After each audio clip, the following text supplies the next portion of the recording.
I really could use a camera person for these vids. Well, there it is. Bugera 333XL again. Somebody requests I do video on it, maybe speak my opinions. I haven't really talked about this amplifier that much, mainly because it's a pain in the ass to record. I have to do a whole bunch of special EQing and line-ins to get the sound to be as authentic to what it sounds like coming out of the cab, because my microphone sucks and I can't really record off the speaker very well without having it completely cranked, and even then my microphone's so small it doesn't really sound good. And let's go over the basic features of the amp. It's a 120 watt all tube based head, 412AX7 input tubes, 4 power tubes are EL34s, so they're switchable with 6L6s. It's got a very nice biasing system in back with an RCA jack and some other stuff. When you look at it, it's got vintage styling. When you get close to it,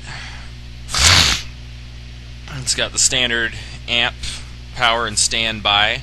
For those of you that don't know about tube amps, you have 2 power switches on it. One's the standby, one's the mains power. First one you always shut off when you're shutting off one of these amplifiers is the standby. You turn that off first, you wait for this light to go out. It discharges a capacitor, which basically gets rid of any extra charge going to the speaker that causes that loud pop sound. I'm trying to replicate it, but I can't do it. Anyway, it's like, you know, it's kind of like that amplified. Anyway, you shut that off first, wait for the blue light to go out, and then you turn off the power. Do it too early, you get that pop noise. You have your master volume, which controls the overall volume of the entire amp. I use this generally to control the maximum amount my channels can put out, because each channel has its own individual volume control. You have a presence knob here that sort of controls the level of brightness your sound has. Takes it from bright to dull sounding. I usually have it somewhere around midway. Reverb. Oh shit.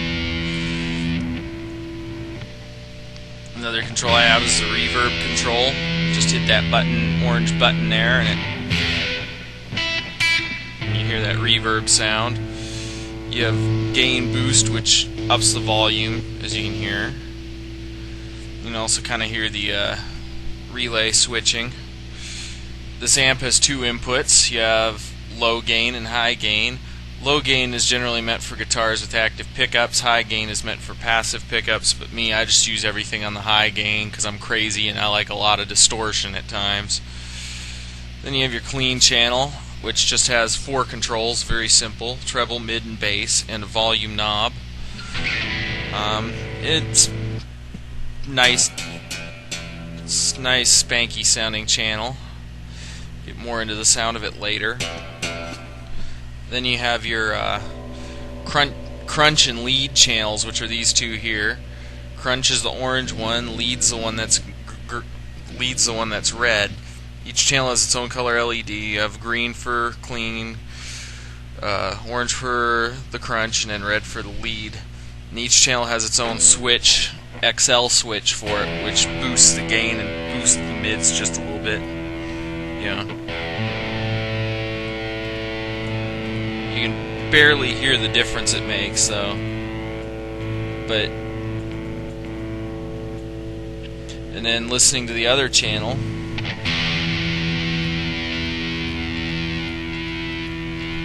you hear it. Basically, it enhances the gain. That's what I think it really does. They're not too clear on what it does, but I usually use it as a gain booster. Same thing, graphic EQ down the center, gain controls back here, you know, the whole distortion level control on both channels. Volume knobs over here, and then you have this on your lead channel, which is the noise gate, which filters out any excess noise. You can hear the you can hear how it kind of cleaned up some of the signal chain on there. Anyway, enough gabbing. Let's hear